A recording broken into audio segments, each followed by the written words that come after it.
नमस्कार मित्रों। YouTube पर डेफिनेशन ऑफ हिस्ट्री की ये दूसरी वीडियो है।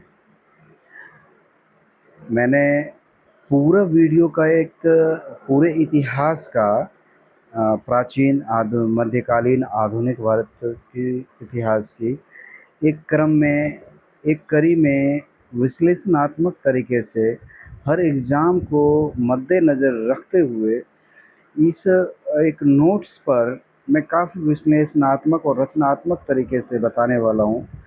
मेरा इस वैदिक काल से पहले ही हड़प्पा सभ्यता को लेकर के एक काफ़ी विश्लेषणात्मक और रमणीय तरीके का वीडियो अपलोड हो चुका है। आप जाके देख सकते हैं या फिर मैं इसके डिस्क्रिप्शन में उसका लिंक दे दूँगा। और दूसरी बात, अगर आपको ये पीडीएफ चाहिए तो मैं डिस्क्रिप्शन में ही इस पीडीएफ का लिंक दे दूँगा या फिर अपने व्हाट्सएप चैनल का लिंक दे दूँगा, जिसके माध्यम से आप आसानी से पीडीएफ प्राप्त कर सकते हैं। तो आइए हम आज वैदिक काल को स्टार्ट करते हैं और हमारा हड़प्पा सभ्यता कल ही फाइनली ख़त्म हो चुका है। तो देखिए, हड़प्पा के बाद भारतीय इतिहास में हड़प्पा सभ्यता के बाद वैदिक काल आता है। तो आइए हम स्टार्ट करते हैं।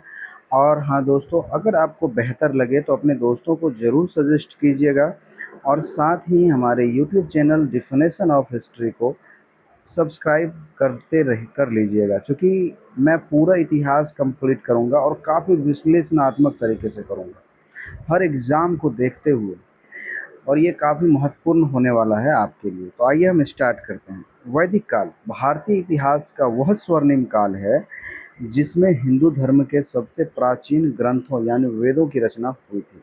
ये तो आम बात है, ये लगभग सभी जानते हैं। सिंधु घाटी सभ्यता के पतन के बाद भारत में इस नई ग्रामीण सभ्यता का विकास हुआ, जिसे आर्य सभ्यता भी कहा जाता है। देखिए, वैदिक समाज को ग्रामीण समाज कहा जाता है और हड़प्पा सभ्यता को नगरीय कहा जाता था। दोनों में यही अंतर है। इसे क्या ग्रामीण सभ्यता कहते हैं और उसे नगरीय सभ्यता कहते हैं। और वैदिक सभ्यता को आर्य सभ्यता भी कहा जाता है। वैदिक काल का समय मुख्य रूप से 1500 ईसा पूर्व से 600 ईसा पूर्व तक माना जाता है। अध्ययन की सुविधा के लिए हम इस वैदिक काल को दो भागों में बांटते हैं। एक तो पूर्व वैदिक काल यानी ऋग वैदिक काल या पूर्व वैदिक काल, इसे 1500 से 1000 ईसा पूर्व तक मानते हैं। इस काल की जानकारी का एक मुख्य स्रोत ऋग्वेद है। जो पूर्व वैदिक काल है, इस काल की जानकारी जो व्यवस्था है, सामाजिक व्यवस्था, उसका जो हमें जानकारी सिर्फ ऋग्वेद से ही मिलता है। सामाजिक, धार्मिक, आर्थिक, चाहे जिस तरह की व्यवस्था हो, उसके लिए हमारे पास सिर्फ एक ग्रंथ है, वो है ऋग्वेद। और का भौगोलिक विस्तार इस काल में, जो पूर्व वैदिक काल था, इस काल में इसका भौगोलिक विस्तार जो है आर्य का, चूँकि ये वैदिक काल आर्य सभ्यता के नाम से भी प्रसिद्ध है, क्योंकि इस समय के दौरान आर्यों का वर्चस्व ज़्यादा रहा और उसके बाद हर हमेशा रहा। सिर्फ हड़प्पा सभ्यता में ही आर्य नहीं नजर आए, उसके बाद आर्य ही आर्य हैं। तो आर्य शुरुआत में पंजाब और अफगानिस्तान के क्षेत्र सप्त सिंधु प्रदेश यानी 7 नदियों की भूमि में आकर बसे थे। सप्त सिंधु प्रदेश में यानी पंजाब और अफगानिस्तान के क्षेत्र में आके आर्य लोग बसे शुरू शुरू में। अब इसकी राजनीतिक व्यवस्था देखें तो समाज जो था कबीलाई था। कबीले के मुखिया को राजन कहा जाता था। राजा पर नियंत्रण रखने के लिए सभा और समिति जैसी लोकतांत्रिक संस्थाएं थी। राजा पर नियंत्रण रखने के लिए अब कोई भी निर्णय लेना हो तो राजा अकेले नहीं लेता था, उसके लिए सभा और समिति होता था। और ये सभा समिति क्या करती थी? राजा पर नियंत्रण रखती थी। आप ऐसा सीधा कह सकते हैं कि राजा स्वतंत्र नहीं था किसी भी निर्णय को लेकर के। उस निर्णय पर सभा समिति की भी बातों को ध्यान में रखना होता था। सामाजिक जीवन, जब हम वैदिक काल का सामाजिक जीवन देखते हैं तो समाज तो यह पितृसत्तात्मक था। जो वैदिक काल का समाज है, समाज का स्ट्रक्चर है, वो पितृसत्तात्मक था, यानी पिता प्रधान समाज था, पुरुष प्रधान समाज था। और जो हड़प्पा सभ्यता था वो मातृसत्तात्मक था, वो नारी प्रधान समाज था। यहाँ क्या था? पितृसत्तात्मक था, लेकिन महिलाओं की स्थिति बहुत अच्छी थी। पूर्व वैदिक काल में उन्हें शिक्षा का अधिकार था और बाल विवाह या पर्दा प्रथा जैसी कुरीतियाँ नहीं थी। दोस्तों यही सबसे बड़ी बात है कि जो पूर्व वैदिक काल हैं, 1500 से लेके 1000 ईसा पूर्व तक का जो काल रहा है, उसमें ना तो पर्दा प्रथा था और ना ही बाल विवाह, और उसमें नारी को शिक्षा लेने का अधिकार भी था। वर्ण व्यवस्था के जन्म का आधार वर्ण व्यवस्था जन्म के आधार पर नहीं बल्कि काम के आधार पर थी। पूर्व वैदिक काल में कर्म के हिसाब से वर्ण का चयन होता था। अर्थव्यवस्था देखें तो जहाँ कृषि था हड़प्पा वासियों का, वहीं ये वैदिक काल में पूर्व वैदिक काल का वो जो मुख्य व्यवसाय था पशुपालन था। विशेषकर ये गाय को ज़्यादा मायने देते थे। हड़प्पा वासी लोग कुंवर वाला बैल का ज़्यादा मायने देता था, और ये गाय का ज़्यादा मायने मायने देता था, और ये कृषि का स्थान द्वितीय था। यहाँ वैदिक काल में जो हड़प्पा सभ्यता में कृषि मुख्य व्यवसाय था, और यहाँ क्या हो गया, वो द्वितीय में आ गया, सेकंड स्थान पे कृषि आ गया, और प्रथम स्थान पे पशुपालन आ गया। जहाँ तक वैदिक काल में धार्मिक का हम व्यवस्था देखते हैं तो लोग प्रकृति पूजा करते थे। इस काल के सबसे महत्वपूर्ण देवता इंद्र यानी पुरंदर या किले तोड़ने वाला थे। उनके बाद अग्नि और वरुण का स्थान था। सबसे महत्वपूर्ण देवता इस समय वैदिक कालों में पूर्व वैदिक काल में इंद्र था, और दूसरे स्थान पे या उसके बाद में आते थे अग्नि और वरुण।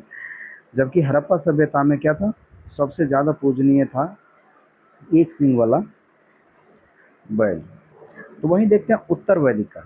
उत्तर वैदिक काल को 1000 से लेके 600 ईसा पूर्व तक माना गया है। अब इस काल में क्या परिवर्तन हुआ, पूर्व वैदिक काल के परिवर्तन को आपने देख ही लिया है कि बाल विवाह प्रचलित नहीं था, नारी को शिक्षा मिल रहा था, और वहाँ कर्म के आधार पर वर्ण का चयन होता था। वही सब यहाँ बदल जाता है। उत्तर वैदिक काल को देखिए, इस काल की जानकारी अन्य 3 वेदों, और सबसे बड़ी बात जो पूर्व वैदिक काल था वो हमें सिर्फ ऋग्वेद से उनकी जानकारी मिलती थी, किंतु उत्तर वैदिक काल की जानकारी हमें सामवेद, यजुर्वेद और अथर्ववेद तीनों, और साथ ही ब्राह्मण ग्रंथों, आरण्यकों और उपनिषदों से मिलती है। मतलब इस काल तक आते आते उत्तर वैदिक काल तक 1000 से 600 ईसा पूर्व के बीच जो है कई ऐसे ग्रंथ सामने आए जो इन समय की घटनाओं को हमारे समक्ष रखती है। अब इन साक्ष्यों के आधार पर हम जब भौगोलिक विस्तार देखते हैं तो आर्यों का विस्तार गंगा, यमुना, दोआब और पूर्वी भारत यानी बिहार तक की ओर हो गया। लोहे की खोज महत्वपूर्ण घटना थी ये उत्तर वैदिक काल की। लगभग 1000 ईसा पूर्व में लोहे यानी आयरन की खोज हुई, जिसने कृषि, युद्ध और औजारों के क्षेत्र में क्रांति ला दी। वास्तव और सही बात भी है कि जब लोहे आ जाए तो लोहे से क्या होगी कि हर चीज़ में क्रांति आना आम बात है। कृषि के लिए जहाँ आप लकड़ी के हल का फाल यूज़ करते हैं, वहाँ अगर लोहे का फाल लग जाए तो ज़मीन अच्छी से खोदी जाएगी। लोहे का हथियार बन जाए तो कोई भी जंग अच्छी से जीती जाएगी तत्कालीन समय को देखते हुए। तो इसलिए इस समय क्या हुआ, लोहे की कई चीज़ें बनने लगी, कृषि में उपयोग होने लगा, युद्ध में होने लगा, औजार बनने लगे। तो क्या हुआ कि समय एक प्रकार से परिवर्तित ही हो गया। राजनीतिक व्यवस्था जहां हम यहाँ देखते हैं इस समय में कबीले अब बड़े राज्यों यानी जनपदों में बदलने लगे। चूंकि जब आदमी सुदृढ़ होने लगता है तो वो क्या होता है कि अपना फैलाव करता है। तो वही बात है, यहाँ जो पहले छोटे छोटे कबीला होता था वो जनपद होने लगा, यानी एक गांव में कई बिरादर होते हैं। तो मान लीजिए एक बिरादर अगर सिर्फ एक बिरादर में चाहे 10-20 जो भी लोग हो, वो अगर सिंगल कहीं रहे तो वो कबीला हो गया, और 4-5 बिरादर को लेकर एक गांव बनता है। उसी गांव के बराबर ये जनपद हुआ करता था। तो कबीले अब बड़े राज्यों यानी जनपदों में बदलने लगे, या इसे हम एक जिला के बराबर भी कह सकते हैं। राजा के अधिकार बहुत बढ़ गए और पद वंशानुगत हो गया। सभा और समिति का महत्व कम हो गया। देखिए, एक जो पूर्व वैदिक काल था उसमें सभा समिति का भी निर्णय अनिवार्य था राजा के निर्णय में, किंतु यहाँ क्या हो गया, राजा के निर्णय में सभा समिति का महत्व बहुत कम हो गया, और ये जो पद है वो वंशानुगत होने लगा, मतलब राजा का बेटा ही राजा बनेगा। अब सामाजिक जीवन को देखें, वर्ण व्यवस्था कर्म के बजाय जन्म के आधार पर कठोर हो गई। अब जौन पूर्व वैदिक काल में ब्राह्मण था अपने कर्म से, अब उसका बच्चा भी ब्राह्मण ही होने लगा। यहाँ क्या हुआ कि अब वो कर्म का न रह के जो उस काल में, पूर्व वैदिक काल में जो जो ये था, वर्ण था, उसका बच्चा अब वही वर्ण रह जाएगा आगे वर्तमान तक। तो वही बात हो गई।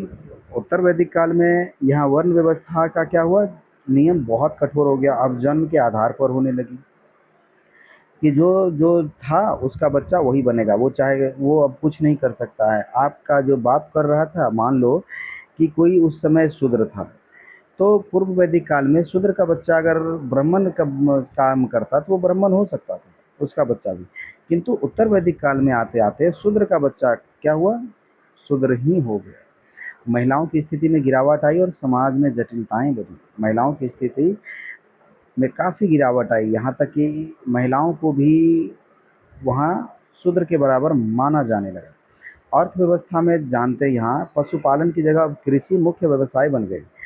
अब यहाँ जो है, जो पूर्व वैदिक काल में कृषि मुख्य व्यवसाय था, वो उत्तर वैदिक काल में पूर्व वैदिक काल में कृषि नहीं, पशुपालन मुख्य व्यवसाय था। और हड़प्पा सभ्यता में कृषि था, पर और उत्तर वैदिक काल में आते आते कृषि मुख्य व्यवसाय बन गई। धर्म के बात में हम बात करें तो जो पूर्व वैदिक काल में इंद्र का वर्चस्व था, अब वो देखते हैं ये उत्तर वैदिक काल में किसका वर्चस्व रहता है। यज्ञ और कर्मकांड बहुत जटिल और खर्चीले हो गए। इंद्र के स्थान पर अब प्रजापति यानी सृष्टि के निर्माता सबसे प्रिय देवता बन गए। वेदों की कुल संख्या सभी जानते हैं कि 4 हैं। ऋग्वेद है, यजुर्वेद है, सामवेद है और अथर्ववेद है। ऋग्वेद के बारे में अगर हम लोग थोड़ा बहुत जान लें, क्योंकि सवालों का जो कॉम्पिटिटिव एग्जाम होता है वेदों से ज़्यादा होता है, वेदों में से आते हैं सवाल। तो ऋग्वेद के बारे में, सनातन धर्म और संपूर्ण विश्व का सबसे प्राचीन धार्मिक और साहित्यिक ग्रंथ। इसे हिंदू धर्म के 4 वेदों में प्रथम और सबसे महत्वपूर्ण स्थान प्राप्त है।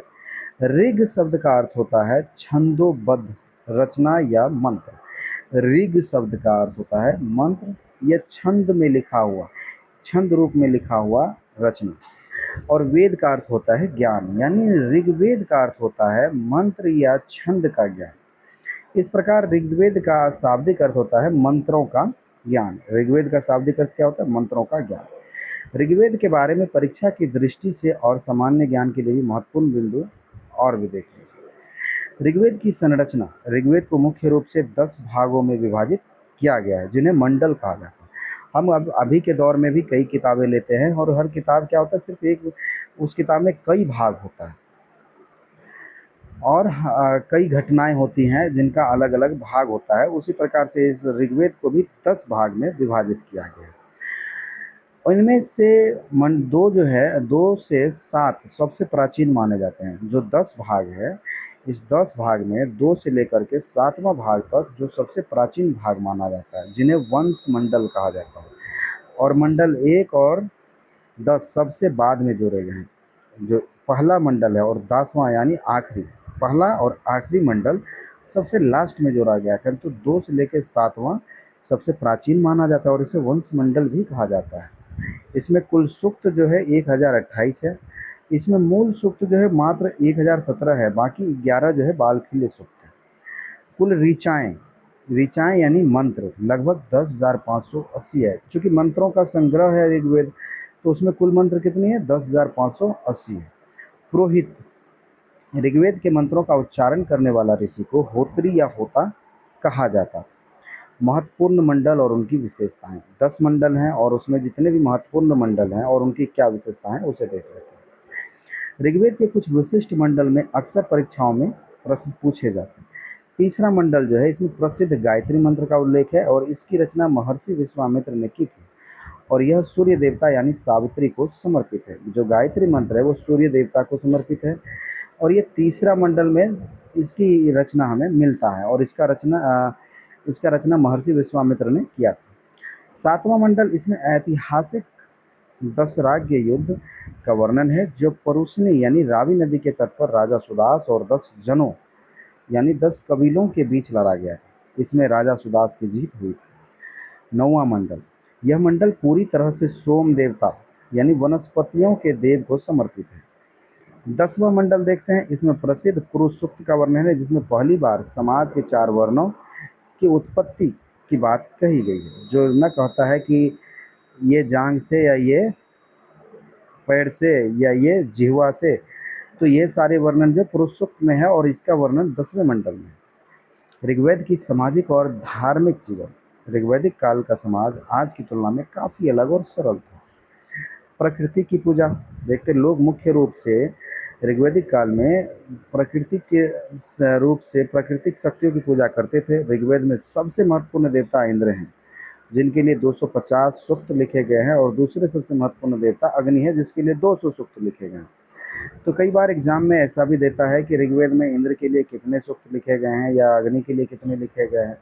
तो इस तरह का सवाल आता है। तो ऋग्वेद में क्या है कि 250 सूक्त लिखे गए इंद्र के लिए और 200 अग्नि के लिए लिखे गए।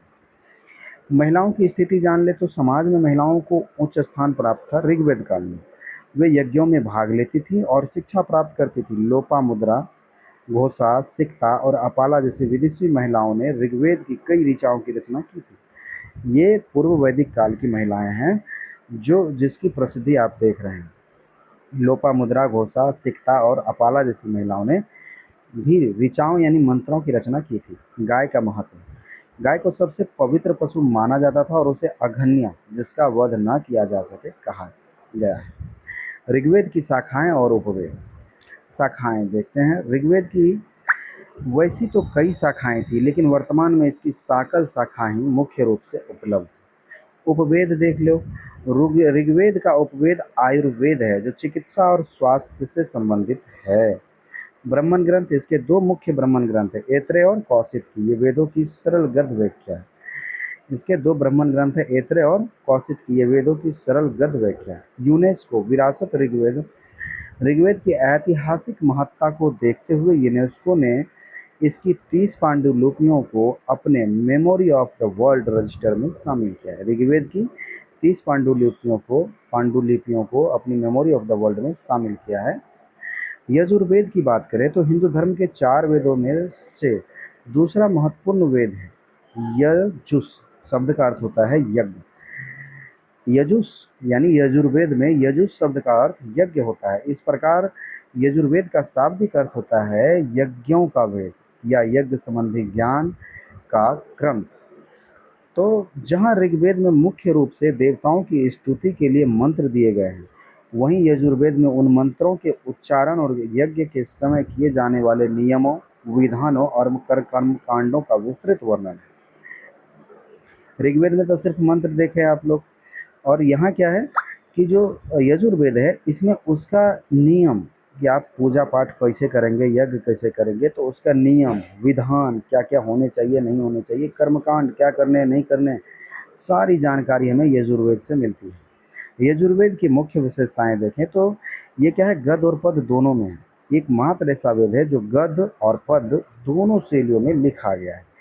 पुरोहित, यजुर्वेद के मंत्रों का उच्चारण करने वाले और यज्ञ संपन्न कराने वाले मुख्य पुरोहित को अधर्वयु कहा जाता है।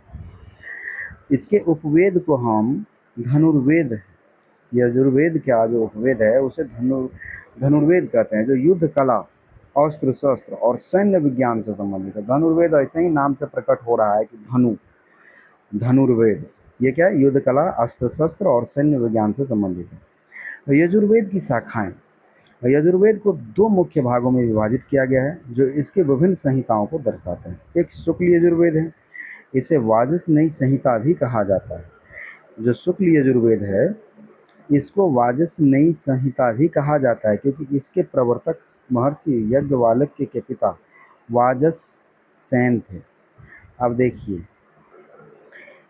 शुक्ल यजुर्वेद को वाजसनेयी संहिता इसलिए कहा जाता है क्योंकि इसके जो प्रवर्तक हैं महर्षि याज्ञवल्क्य के पिता वाजसेन थे। इसमें केवल पद यानी मंत्र संकलित है। इसे साफ या शुद्ध यजुर्वेद माना जाता है क्योंकि इसमें केवल मूल मंत्र शामिल हैं, उनकी व्याख्याएं नहीं है। इसका मुख्य ब्राह्मण ग्रंथ है शतपथ ब्राह्मण, जो सभी ब्राह्मण ग्रंथों में सबसे बड़ा और सबसे महत्वपूर्ण माना जाता है। अब दूसरा है इसका कृष्ण यजुर्वेद। इसमें मंत्रों का पद के साथ साथ उनकी व्याख्याएं, यज्ञ की विधियां गद्य रूप में मिश्रित हैं। जो कृष्ण यजुर्वेद में है इसमें मंत्र जो है, मंत्र के साथ-साथ उनकी जो है मंत्र की व्याख्या वगैरह भी है, जो गद्य रूप में मिश्रित है। इसकी मुख्य शाखाएँ हैं तैत्तिरीय, मैत्रेयी, कठ और प्रतिष्ठल संहिताएँ हैं। इसका मुख्य ब्राह्मण ग्रंथ तैत्तिरीय ब्राह्मण है। जो कृष्ण यजुर्वेद है, इसका तैत्तिरीय ब्राह्मण ग्रंथ है, और जो वाजसनेयी संहिता है, इसका ब्राह्मण ग्रंथ शतपथ ब्राह्मण है। यजुर्वेद का महत्व और ऐतिहासिक साक्ष्य। यजुर्वेद केवल धार्मिक ग्रंथ नहीं है, बल्कि यह अपने समय के सामाजिक और वैज्ञानिक विकास को भी दर्शाता है। गणित और रेखागणित का उद्गम। यज्ञ वेदियों के निर्माण के लिए सटीक नाप जोख की आवश्यकता होती थी, जिसके लिए यजुर्वेद के अंतर्गत शुल्ब सूत्र की रचना की गई। देखिए, यज्ञ की वेदी के लिए जो बनता है, जो यज्ञ वेदी जो होता है जिसमें आहुति दी जाती है, उसकी सटीक नाप जोख के लिए इसमें क्या था, वर्णन दिया गया था। और इसके लिए यजुर्वेद के अंतर्गत शुल्ब सूत्र की रचना की गई। जो शुल्ब सूत्र है उसी का क्या है, उसी के अंतर्गत इसका वर्णन है, जिसे भारतीय रेखा गणित का प्राचीनतम स्रोत माना जाता है। सामाजिक जीवन। इसमें तत्कालीन समाज के विभिन्न पेशों जैसे रथकार, कुम्हार, लोहार, बुनकर आदि का उल्लेख मिलता है, जो उत्तर वैदिक काल के बढ़ते सामाजिक वर्गीकरण को दर्शाता है। कृषि का विकास। यजुर्वेद में हल और बैल के उपयोग के साथ साथ धान, जौ, उड़द, मूंग, तिल और गेहूं जैसे विभिन्न फसलों का स्पष्ट उल्लेख। कुछ फसलें ये जो है इसका स्पष्ट रूप से उल्लेख मिल जाता है। शतपथ ब्राह्मण का महत्व। शुक्ल यजुर्वेद के शतपथ ब्राह्मण में जल प्रलय की कथा। देखिए, शतपथ ब्राह्मण का महत्व क्यों है, क्योंकि इसमें शुक्ल जो है जल प्रलय की कथा है। पुरूरवा उर्वशी का आख्यान और पत्नी को पति की अर्धांगिनी मानने का पहला लेख मिलता है। शतपथ ब्राह्मण से हमें पत्नी को अर्धांगिनी मानने का पहला लिखित उल्लेख मिलता है। महादेव का एक शंकर भगवान का एक फोटो है अर्ध नारीश्वर के रूप में, जिसमें वो दोनों मिला, पार्वती और शंकर दोनों मिले हुए हैं। तो ये जो है अर्धांगिनी पत्नी जो है अर्धांगिनी होती है, उसका पहला उल्लेख है हमें शतपथ ब्राह्मण से। शतपथ ब्राह्मण शुक्ल यजुर्वेद का अत्यंत महत्वपूर्ण और विशालकाय ब्राह्मण ग्रंथ है। इसकी रचना मुख्य रूप से महर्षि यज्ञवाल्क के द्वारा की गई। 100 अध्यायों में विभाजित होने के कारण इसे शतपथ 100 रास्तों वाला कहा जाता है। शतपथ ब्राह्मण को इसलिए शतपथ कहा जाता है क्योंकि यह 100 अध्याय है। शतपथ ब्राह्मण में संकलित प्रमुख गाथाएं।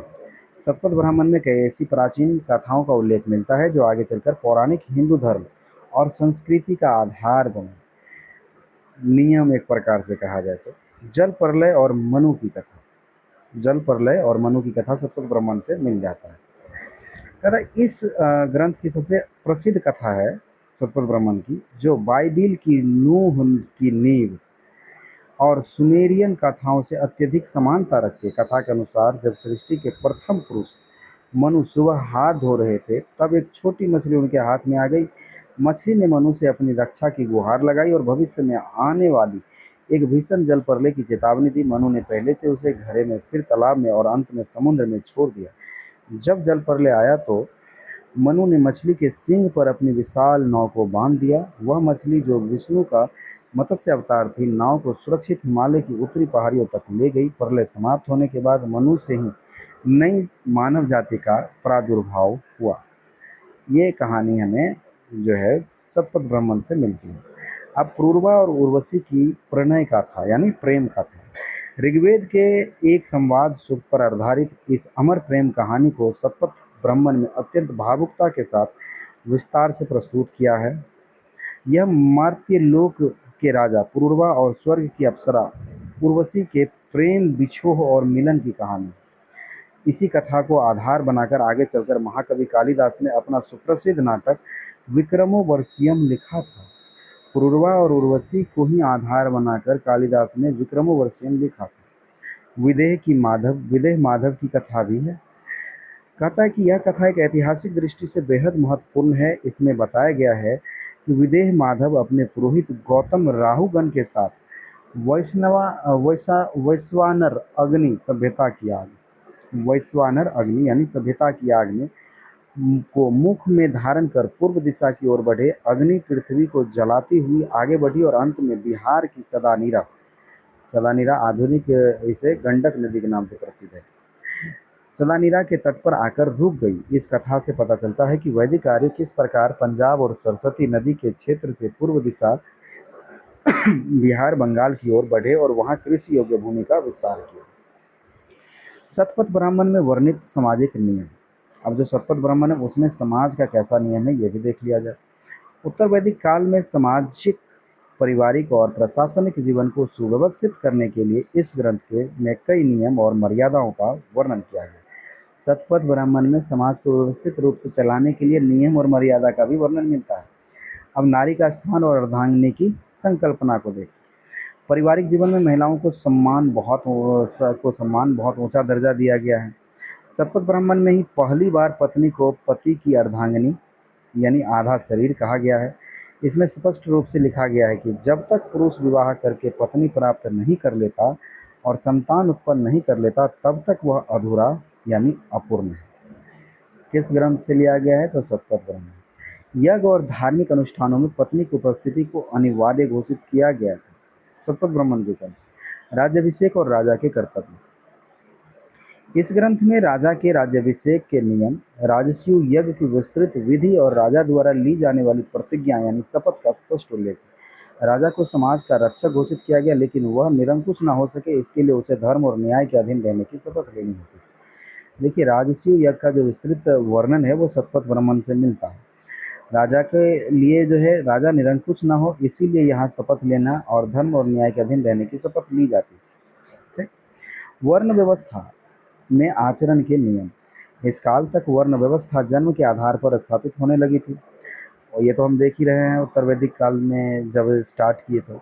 शतपथ ब्राह्मण विभिन्न वर्णों के कर्तव्यों और उनकी सीमाओं को परिभाषित करता है। उदाहरण के लिए समाज के सबसे उच्च वर्ण ब्राह्मण के लिए कुछ विशिष्ट निषेध लागू किए गए कि ब्राह्मण को कभी भी सुरा यानी मदिरा, शराब का सेवन नहीं करना चाहिए क्योंकि यह बुद्धि और आध्यात्मिक शक्ति को नष्ट करती है। ब्राह्मण के लिए शराब मना था भाई। ब्राह्मण को निष्काम भाव से वेदों का अध्ययन और अध्यापन करना चाहिए। कृषि संबंधी नियम और पद्धतियाँ देखते हैं। शतपथ ब्राह्मण में कृषि से जुड़े बारीक सामाजिक व तकनीकी नियम दिए गए हैं। इसमें खेत की जुताई, बुआई, कटाई और मराई जैसी 4 प्रमुख कृषि प्रक्रियाओं का उल्लेख है, जो दर्शाती है कि तत्कालीन समाज में पशुपालन से कृषि प्रधान अर्थव्यवस्था की ओर मजबूती से बढ़ चुका था। शतपथ ब्राह्मण में क्या है कि कृषि से जुड़े नियम को दर्शाया गया है। शतपथ ब्राह्मण एक तरह से तत्कालीन वैदिक समाज का संविधान था, जिसने केवल यज्ञ विधानों को तय नहीं किया बल्कि भारतीय समाज को एक निश्चित नैतिक ढांचा भी प्रदान किया। सही बात है, इतने सारे नियम बनाए और उसके ऊपर चलन चालन को निर्धारित किया गया। अब बात सामवेद की आई। सामवेद को हिंदू धर्म में 4 वेदों में तीसरा वेद है। साम का शाब्दिक अर्थ होता है गान या गाया जा सकने वाला मंत्र। ऋग्वेद में मंत्रों को जब संगीतमय सुरों और ताल में पिरोकर गाया जाता है तो उसे सामवेद कहा जाता है। साम का शाब्दिक अर्थ गान होता है। यह वेद पूरी तरह से संगीत, उपासना और भक्ति को समर्पित है। सामवेद संगीत और उपासना और भक्ति को समर्पित है। सामवेद की मुख्य विशेषताएं हैं। भारतीय संगीत का जनक। सामवेद को भारतीय शास्त्रीय संगीत का आदि स्रोत या जनक माना जाता है। हमारे संगीत के 7 मुख्य स्वर सा रे गा मा पा धी पा धा नी इसी वेद से उपजे हैं। सामवेद से ही ये जो है 7 स्वर देखने को मिलता है, जो वर्तमान में भी चलता है। मंत्रों की संख्या। तो सामवेद में कुल 1875 मंत्र यानी ऋचाएँ हैं, लेकिन दिलचस्प बात यह है कि इनमें से अधिकांश मंत्र ऋग्वेद से ही लिए गए हैं। सामवेद के अपने मौलिक मंत्रों की संख्या केवल 75 या 99 के आसपास है। बाकी सभी ऋग्वेद के 90 यानी सोम मंडल से उधार लिए गए हैं। पुरोहित। सामवेद की ऋचाओं का संगीत में गायन करने वाला पुरोहित को उद्दात्री या उद्दाता कहा जाता था। उपवेद। सामवेद का उपवेद गंधर्व वेद है, जो संगीत, गायन, नृत्य और ललित कलाओं जैसे से संबंधित है। सामवेद का विभाजन और शाखाएं। सामवेद को मुख्य रूप से 2 भागों में विभाजित किया गया है। आर्चिक, इसमें केवल मंत्रों का संग्रह है। गान, इसमें उन मंत्रों को गाने के सुर, ताल और तरीके बताए गए हैं। गान, इसमें उन मंत्रों को गाने के सुर, ताल और तरीके बताए गए हैं। सबसे पहले इसका तो 2 भागों में विभाजित है, एक आर्चिक और गान। तो जो आर्चिक में है वो सिर्फ़ मंत्र लिखा गया, और जो गान लिखा गया उसमें क्या है, सुर ताल तरीके की कैसे गाना है, नहीं गाना है, इसके माध्यम से बताया गया है। पतंजलि महाभाष्य के अनुसार प्राचीन काल में सामवेद की 1000 शाखाएँ थी, लेकिन समय के साथ उनमें से अधिकांश लुप्त हो गई। वर्तमान में इसकी मुख्य रूप से 3 शाखाएँ जीवित हैं और प्रामाणिक मानी जाती हैं। कौथुमीय, यह शाखा गुजरात क्षेत्र में अधिक प्रचलित है। जैमिनीय, यह कर्नाटक क्षेत्र में पाई जाती है, और रामायणीय, यह महाराष्ट्र क्षेत्र में लोकप्रिय है। सामवेद से जुड़े ब्राह्मण ग्रंथ और उपनिषद, वेदों के अर्थ को सरल रूप से समझने के लिए लिखे गए ग्रंथ ब्राह्मण और उपनिषद कहलाते हैं। सामवेद के प्रमुख ग्रंथ इस प्रकार हैं। प्रमुख ब्राह्मण ग्रंथ इसका पंचवीस है। इसे तांडिया ब्राह्मण या महाब्राह्मण भी कहा जाता है, जो कि बहुत विशाल है, और षड्विश ब्राह्मण। प्रमुख उपनिषद छंदोग्य उपनिषद है। यह सबसे प्राचीन और महत्वपूर्ण उपनिषदों में से एक है। इसमें देवकी पुत्र कृष्ण का पहला लिखित उल्लेख मिलता है। छंदोग्य उपनिषद में देवकी पुत्र कृष्ण का पहला उल्लेख लिखित रूप में मिलता है। केनोपनिषद, इसमें ब्रह्म के स्वरूप और शक्ति की सुंदर व्याख्या की गई है। केनोपनिषद से हमें ब्रह्म के शक्ति और स्वरूप का सुंदर व्याख्या मिलता है। भागवत गीता में सामवेद का महत्व। महाभारत महाभारत के युद्ध क्षेत्र में भगवान कृष्ण ने स्वयं को श्रेष्ठता बताते हुए गीता के 10वें अध्याय विभूति योग के 22वें श्लोक में कहा है। भागवत गीता में सामवेद का महत्व। महाभारत के युद्ध क्षेत्र में भगवान कृष्ण ने स्वयं की श्रेष्ठता बताते हुए गीता के 10वें अध्याय विभूति योग के 22वें श्लोक में कहा है, वेदानम सामवेदों अस्मि, अर्थात मैं वेदों में सामवेद हूँ। यह इस बात का प्रमाण है कि आध्यात्मिक और कलात्मक दृष्टि से सामवेद का स्थान कितना ऊंचा है। बात अथर्ववेद की आती है। हिंदू धर्म के 4 वेदों में से चौथा और अंतिम वेद है अथर्ववेद। इस वेद का नाम अथर्वा ऋषि के नाम पर पड़ा है, जिन्होंने सबसे पहले इसके मंत्रों का दर्शन किया था। इसे अथर्वांगिरस वेद भी कहा जाता है, क्योंकि इसके निर्माण में अथर्वा और अंगिरस ऋषियों का मुख्य योगदान था। जहाँ पहले 3 वेद ऋग्वेद, यजुर्वेद, सामवेद मुख्य रूप से परलोक, यज्ञ और देवताओं की स्तुति से जुड़े हैं, वहीं अथर्ववेद का सीधा संबंध इंसान के लौकिक यानी दैनिक जीवन, उसकी समस्याओं, उनके समाधान और समाज से है। अथर्ववेद क्या है, इंसान के लौकिक जीवन, उनकी समस्याओं और समाधान और समाज से संबंधित है। अथर्ववेद की मुख्य विशेषताएं। लौकिक जीवन का वेद, इसे क्यों कहा जाता है तो इसके बारे में है। इस वेद में मनुष्य की रोज़मर्रा की ज़िंदगी से जुड़ी चीज़ों का वर्णन है, जैसे बीमारियां और उनका इलाज, जादू टोना, वशीकरण, बुरी ताकतों से रक्षा के मंत्र, गृह निर्माण, कृषि की रक्षा, व्यापारिक उन्नति और विवाह, ये लौकिक जीवन से संबंधित हैं, और इसका वर्णन हमें अथर्ववेद से ही मिलता है। अंतिम और नवीनतम वेद, चारों वेदों में यह सबसे अंत में रचा गया वेद है। इसे वेद त्रयी यानी शुरुआती 3 वेदों का समूह में शामिल नहीं किया जाता है। वेद त्रयी में जो शुरुआती 3 वेद हैं, ऋग्वेद, यजुर्वेद और सामवेद, इनको वेद त्रयी भी कहा जाता है, किंतु वेद त्रयी से अथर्ववेद को अलग रखा गया। पुरोहित, अथर्ववेद के मंत्रों का उच्चारण करने वाले और यज्ञ का निरीक्षण करने वाले मुख्य पुरोहित को ब्रह्मा कहा जाता था। इनका काम यज्ञ में होने वाली गतिविधियों, यज्ञ में होने वाली गलतियों को सुधारना भी था। उपवेद, अथर्ववेद का उपवेद शिल्पवेद है, जो वास्तुकला, गृह निर्माण और इंजीनियरिंग से संबंधित था, या इसे अर्थवेद भी माना जाता है। अथर्ववेद की संरचना, इसमें कुल कांड 20 हैं, कुल सूक्त 731 है, कुल मंत्र इसमें लगभग 6000। इनमें से करीब 1200 मंत्र ऋग्वेद से लिए गए हैं, बाकी सब इसके अपने मौलिक मंत्र। 6000 में 1200 मंत्र क्या है, ऋग्वेद से लगभग लिए गए। प्रमुख शाखाएं इसको देखें तो प्राचीन काल में इसकी 9 शाखाएं थी, लेकिन वर्तमान में केवल 2 ही मुख्य रूप से उपलब्ध हैं। शौनक, यह सबसे अधिक प्रचलित और पढ़ी जाने वाली शाखा है। शौनक, पेपलाद दूसरी थी। अथर्ववेद के प्रमुख विषय। अथर्ववेद को प्राचीन भारत का विज्ञान और समाजशास्त्र का विश्व कोश कहा जाता है। अथर्ववेद को ऐसा सवाल ले सकता है कि किस वेद को प्राचीन भारत का विज्ञान और समाजशास्त्र का विश्व कोश कहा जाता है। तो अथर्ववेद को क्या कहा जाता है, विज्ञान और समाजशास्त्र का विश्वकोश। प्राचीन भारतीय चिकित्सा पद्धति, इसमें विभिन्न प्रकार के रोगों जैसे ज्वार, बुखार, कुष्ठ रोग, पीलिया, सिर दर्द के लक्षण और उनके इलाज के लिए जड़ी बूटियों तथा औषधियों का विस्तार से वर्णन है अथर्ववेद में। इसे आयुर्वेद चिकित्सा विज्ञान का मुख्य आधार स्तंभ माना जाता है। समाज और राष्ट्र, पृथ्वी सूक्त अथर्ववेद के 12वें कांड में प्रसिद्ध भूमि सूक्त या पृथ्वी सूक्त है। इसमें धरती को माता और स्वयं को उसका पुत्र माना गया। पृथ्वी सूक्त में धरती को माता माना गया है।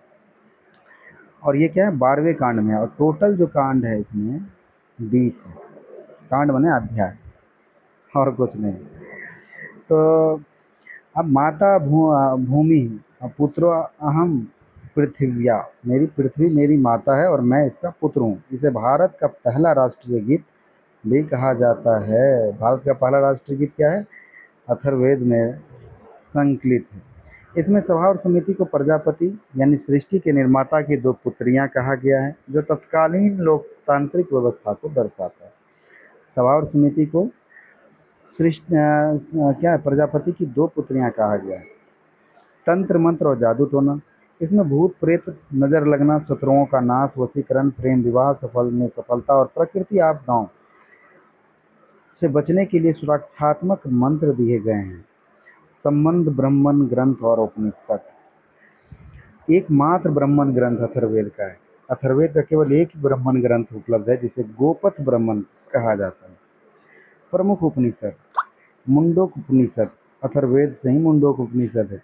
इसी उपनिषद में भारत का राष्ट्रीय आदर्श वाक्य सत्यमेव जयते, सत्य की ही विजय होती है, लिया गया है। अथर्ववेद से ही, अथर्ववेद के जो उपनिषद हैं, मुंडोपनिषद, इसमें उल्लिखित है सत्यमेव जयते, और जिसे भारत का राष्ट्रीय आदर्श वाक्य माना गया है। मांडुक्योपनिषद, यह सभी उपनिषदों में आकार में सबसे छोटा है और इसमें ओम शब्द की सुंदर व्याख्या की गई। प्रश्नोपनिषद भी है। अब अथर्ववेद का महत्व देख लेते हैं। जहाँ ऋग्वेद आध्यात्म के शिखर पर है, वहीं अथर्ववेद जमीन से जुड़ा हुआ है। यह हमें बताता है कि हजारों साल पहले हमारे पूर्वज बीमारियों का इलाज कैसे करते थे, उनकी सामाजिक चिंताएं क्या थी और वे पर्यावरण यानी धरती माता के प्रति कितने संवेदनशील थे। और आगे हम जो आगे का अध्याय है वो लेके बहुत जल्द आएंगे। और मेरा ये तरीका उम्मीद करते हैं आपको अच्छा लगा होगा। अच्छा लगा होगा तो अपने मित्रों के साथ ज़रूर शेयर कीजिएगा और साथ ही हमें सब्सक्राइब कर लीजिए, क्योंकि हम इतिहास को आधुनिक काल तक लेके चलेंगे, इतिहास की कड़ी को, और धीरे धीरे हर रोज़ एक एक कड़ी वीडियो डालकर इस कड़ी को पूरा करेंगे। और लाइक करके थोड़ा सा मेरी मनोबल को ज़रूर बढ़ाएं। चलिए, और इस पीडीएफ के लिए आप हमारी व्हाट्सएप चैनल को ज्वाइन कर लीजिएगा। पीडीएफ का लिंक भी दे दूंगा डिस्क्रिप्शन में, और साथ ही व्हाट्सएप चैनल का भी लिंक दे दूंगा। अगर पीडीएफ का लिंक नहीं दे पाऊंगा तो आपको व्हाट्सएप चैनल से पीडीएफ मिल जाएगा आसानी से। तो चलिए ठीक है, अगली कड़ी फिर लेके हम कल आप लोगों के बीच हाजिर होंगे। तब तक हमें दीजिए इजाज़त।